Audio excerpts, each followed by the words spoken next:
Ang kasaysayan ng Maynila ay nagsimula bilang mga pre-Hispanic na kaharian na mayaman sa kalakalan naging kabisera ng kolonyo sa Espanya. Sentro ng kapangyarihan sa Intramuros.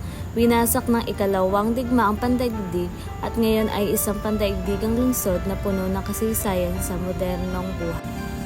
Ang monumento ni Jose Rizal sa Luneta ay isa sa pinakamahalagang palatandaan sa Pilipinas. Ito ay tinayo upang parangalan ang pambansang bayani ng Pilipinas na si Dr. Jose Rizal.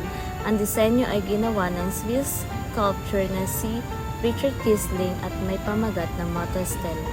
Ito ay binubuo ng obelisko, ang mataas na istruktura sa likod ng rebulto sa sumisimbolo na matayog na mithiin ng mga Pilipino. Ang Fort Santiago naman ay isang kuta o moog na tinayo ng mga Kastila noong 1571 sa Intramuros, Manila. Dito ay ginugol ni Jose Rizal ang kanyang huling 56 na araw mula November 3 hanggang December 29, 1896 bago siya binaril sa Bagong Bayan.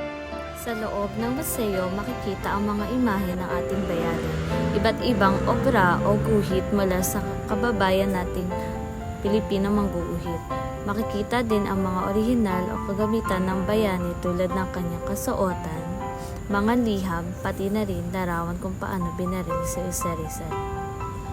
Narito din sa loob ng museo ang ulo ng batang babae sa dapitan, paghiganti ng ina at iba pang mga obra ni Rizal.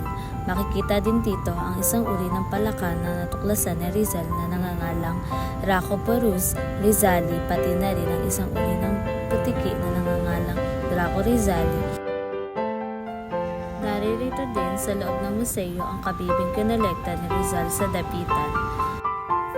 Makikita din dito ang pinakamahalagang obra ni Rizal na Noli Me Tangere at El Filibusterismo. Ang Noli Me Tangere at El Filibusterismo ang dalawang pinakamahalagang nobela sa kasaysayan ng Pilipinas.